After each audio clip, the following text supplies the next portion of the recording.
10,000 yojanas east of this sea is another sea in which they will undergo twice as much suffering. East of that sea is yet another sea where the sufferings are doubled yet again. When the combined evil causes of the three karmic vehicles evoke is called the Sea of Karma. This is that place. Commentary. 10,000 yojanas east of this sea is another sea in which they will undergo twice as much suffering. The suffering in the other sea is much severe than this one.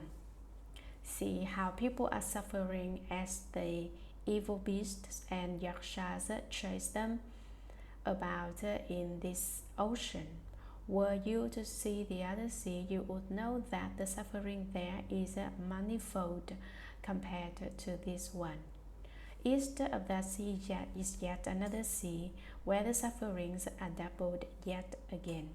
The suffering there is much more than the previous sea. What is the reason for the existence of these oceans? What the combined evil causes of the three karmic vehicles evoke? The three karmas are the karma of body, the karma of mouth, and the karma of mind. There are three evils to body, which are killing, stealing, sexual misconduct. There are three evils to the mind. They are greed, hatred, and delusion. There are four evils to the mouth. They are frivolous speech, false speech, harsh speech, and divisive speech. Frivolous speech consists of improper words between men and women. False speech refers to exaggerations and lies. Harsh speech means scolding people. Divisive speech means telling A about B's faults and telling B about A's faults. One says two different things. There are four evils to the mouth, plus three evils of the body and three evils of the mind, making a total of 10 evils. These 10 evils are also called the evil causes of the three karmas. This is to creating evil. How come there is this type of ocean with evil waters, with so many evil beasts and yakshas? They come forth because of people's evil causes. Plant good causes and reap good fruits. Plant evil causes and reap evil fruits. People deserve what they get since they create their own offense karma. It's called the Sea of Karma. The three oceans together make up the Sea of Karma, which are all created by the power of people's karma. This is that place, the Sea of Karma. Sutra. The worthy woman asked the ghost king Poisonless, "Where are the hells?" Poisonless answered, "Within the three seas are hundreds of thousands of hells, each one different. 18 of those who are known as the great hells, 500 subsequent ones inflict limitless cruel sufferings. Following those are hundreds of thousands that inflict limitless further sufferings." The worthy woman again questioned the great ghost king, "My mother died recently, and I do not know where she has gone." Commentary. The worthy Brahman woman asked the ghost king Poisonless, "Where are the hells?" Ghost king Poisonless answered the Brahman woman, "Within the three seas are hundreds of thousands of hells." What is the sea of suffering? The sea of suffering is a conglomeration of living beings' karma. Ocean is symbolic of a large number. There is not an ocean necessarily. It represents the accumulation of karma that is as limitless as the great sea. These three seas are created by people's three karmas of body, mouth, and mind. So Poisonless told the Brahman woman that within the three seas are the great hells. Each one of the hells is different, replete with its unique setup. In other words, each person experiences a unique hell based on his karma. houses are not existent and prepared before people passed away. The house manifests based on each individual's karma. Each experiences retribution based on his or her offense karma. For instance, there is a hell of molten copper. Pillars of molten copper are hollow except for a blazing fire inside. What kind of individual falls into the house? Disinterested individuals. The power of karma makes these individuals see molten copper in the shape of people. Lusty men see molten copper and think it is a beautiful woman. As he runs forward to embrace the beautiful woman, he is scorched through to the skin and flesh that he is stuck.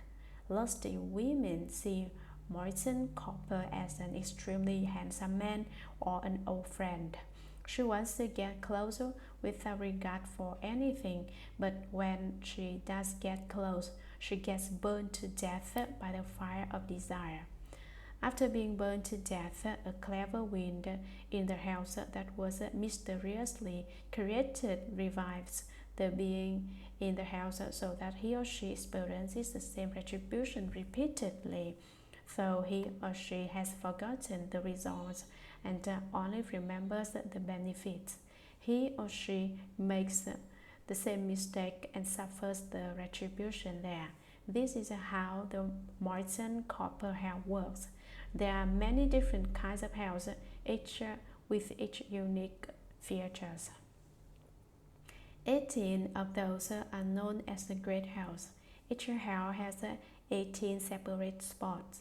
500 subsequent ones inflict limitless cruel sufferings. Following there those are hundreds of thousands that inflict limitless further sufferings. The worthy woman again questioned the great Ghost King. "Oh, big brother Ghost King, please instruct me out of compassion. My mother died recently and I do not know where she has gone. I do not know where my mother's soul went. Big brother Ghost King, please be kind and tell me." Sutra. The Ghost King asked the worthy woman, "When the Bodhisattva's mother was alive, what habits did she have?" The worthy woman replied, "My mother held deviant views and ridiculed and slandered the Triple Jewel. Even if she occasionally believed, she would soon become disrespectful again. She died recently and I still do not know where she was reborn." Poisonless asked, "What was the Bodhisattva's mother's name and clan?" The worthy woman replied, "My parents were both Brahmins. My father's name was Srila Sudarshana. My mother's name was Yue Li." Poisonless placed his palms together and implored the worthy woman, "Please, worthy one, quickly return home. There is no need for you to grieve further. The offender Yue Li was born in the heavens 3 days ago. It is said that she received the benefit of offerings made and blessings cultivated by her filial child, who practiced giving to enlightenment flower samadhi, self-mastery, king thirst come one, astupas, and monasteries. Not only was the Bodhisattva's mother released from the house, but all the other offenders who were destined for the relentless hell also received bliss and were reborn with her." Having finished speaking, the Ghost King put his palms together and withdrew. Commentary. Ghost King Poisonless heard the Brahman woman's question about where her mother has become reborn, which of the 6 destinies on the wheel of birth. The Ghost King asked the worthy woman, "When the Bodhisattva's mother was alive, what habits did she have?" The Ghost King saw that the Brahman woman must be able to go to the house because of the power of her awesome virtue and vows, so referred to her as a Bodhisattva. "What did your mother do when she was alive? What occupation was she in? How did she act?" The worthy woman replied, "My mother held different views. Although she was my mother, I cannot cover her mistakes. She held different knowledge and different views, which are the 5 sharp servants in the areas of body, extremes, precepts, views, and deviances. Deviant view of the body. She never accepted the shorter end of the bargain. She always thought about what was best for her body. For example, she wanted nutritious food because she was afraid of poor health. She fed herself so well so that she was nice and round. She thought it was healthy to be chubbier. She was always planning things for her body, a good place to live, good food, and nice clothes. She spent all of her time on doing this type of calculations. How can this be good for the body? This is a view of the body that refuses to let the body get hurt. View of extremes. All of her views were prejudiced. She disagreed with other people's opinions about smoking being unhealthy. She thought smoking was the best and criticized you for not knowing the beauty of it. If you did, you would not quit. Her explanation seemed to make sense. Extreme views may be ingenious explanations with flawless reasoning, but they are actually prejudiced. View of precepts. She held different precepts such as finding non-vegetarian Buddhists fine. She found people who do not even touch salt as people with real skill. She teased Sangha members about how, if they do not believe her, they should just try these different precepts. In general, she always found faults with something fine. There are no problems, but she will look with a microscope for some fault.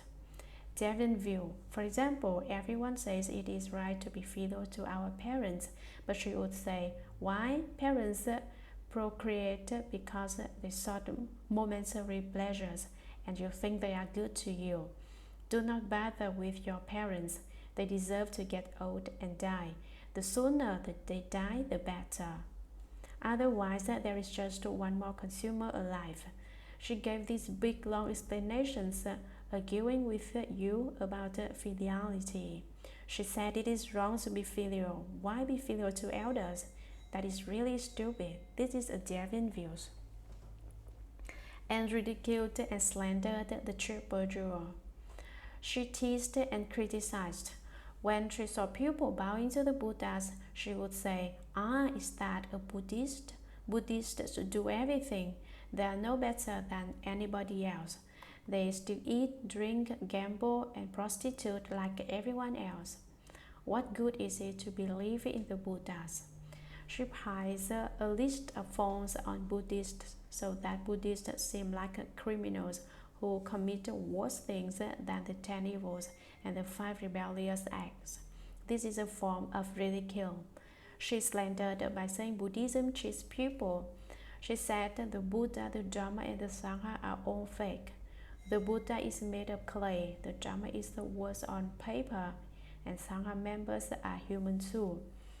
How are they different from regular people? Why should you believe them? Why should you bow to them? You are so stupid. She scolded you hard so that Buddhists are embarrassed to the point that some are afraid to let others know that they are Buddhists. One elderly man who comes to listen to the sutras on Sundays asked to take refuge with me a few years ago, but I never agreed. Why? It is because he said that he wanted to take refuge secretly so that no one knows. Taking refuge is not stealing. Why should it be secret? I do not have any secret refuges here, so I told him to think things over before taking refuge. It is so strange, but he says that since he is a Catholic with long-time Catholic friends who will call him a rebel if they knew that he believed in Buddhism. If you do not say so, you are deceiving them. That makes you even more of a criminal. He says that he's still getting some charity there. How can someone like this be a Buddhist? How pathetic. Even if she occasionally believed, perhaps and supposedly she believed it was a temporary and not forever. We must make vows to believe in Buddhism forever and not just temporarily like the Brahman woman's mother. Temporary faith may last 1 hour, then vanish. Some people's faith does not last for more than 2 hours, at the most an hour or 5 minutes.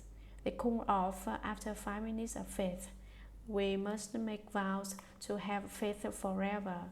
We would soon become disrespectful. She would soon become disrespectful again. Perhaps for 5 minutes' time, she will go along and bow to the Buddhas, take refuge with the troubadour, and find a teacher. But as soon as she turns around, for no particular reason at all, she no longer wishes to pay respects to the Buddhas and believe in the Buddhas. She died recently, and I still do not know where she was reborn. Poisonless asked the Brahman woman for more detail because she did not say her mother's name. What was the Bodhisattva's mother's name and clan? What was your mother's surname, first name, address? Say all this clearly. The worthy Brahman woman replied, my parents were both Brahmans. There are 4 castes in India. The Brahmans are the clan of purity. The Kshatriyas are royalty. The Vaisyas are the merchants. The Kalas are the lowest caste, including butchers, slaughterers, etc. In India, butchers could not walk alongside other people but have to walk on the roadside alone. If they met members of the royalty, they cannot even walk on the same road. They are marked so that everyone can tell at a glance that they are Kalas, the lowliest of caste. The Brahman woman is a member of the Brahman clan, a member of the elite. Both the Indian and Great Britain were hierarchical, and that continues today. United States is democratic. People do not think hierarchically, but equally. India was different. High-class individuals could not converse with low-class individuals. If you spoke with members of the lower class, nobilities looked down on you, treating you as if you were worthless. Hierarchical thought harshly divides up people. My father's name was Srila Sudarshana. Srila usually refers to the Vinaya, but here it just means cool and refreshing. My mother's name was Yue Ti Li, a Sanskrit word that is not formally explained in the Buddhist sutras, but let me add some commentaries now. Yue means favor and Ti means emperor. Someone that emperor's favor. In other words, this person was so pretty that even the emperor liked her. You may say that there's nothing fixed about a person's name. Since people's names are not fixed, you may spell it however you want as long as it is reasonable, and especially if it is Sanskrit. Do not simply claim ignorance when you see things in the sutras you do not understand. Research it with your wisdom. Once you uncover your wisdom, you will know. You may explain it in whatever way is reasonable, as long as you do not yell at people or say the negatives. Do not be so rigid.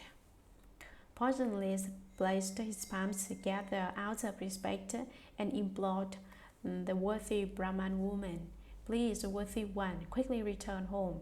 There is no need for you to grieve further. Worry no more. Do not think about your mother with such sadness or miss her so that you cannot let her go. The offender Yue Ti Li, a woman who committed offenses, was born in the heavens 3 days ago. How? It is said that she received the benefit of offerings made and blessings cultivated by her filial child a daughter specifically, who practiced giving to Enlightenment, Flower Samadhi, Self-Mastery, King First Come One as stupas and monasteries. The giving includes offering alms to the Sangha and the assembly. Not only was the Bodhisattva's mother released from the suffering of the hells, but all the other offenders like your mother, who were destined for the endless hell, also received bliss and were reborn with her. Having finished speaking, the Ghost King put his palms together respectfully and withdrew. Sutra. The Brahman woman returned swiftly as if from a dream, understood what had happened, and then made a profound and far-reaching vow before the stupas and images of Enlightenment, Flower Samadhi, Self-Mastery, King First Come One, saying, I vow that until the end of future aeons, I will respond to beings suffering for their offenses by using many expedient devices to bring about their liberation. The Buddha told Manjushri, the Ghost King Poisonless is the present Bodhisattva foremost wealth. The Brahman woman is now Earth Star Bodhisattva. Commentary. The Brahman woman returned swiftly as if from a dream, understood what had happened.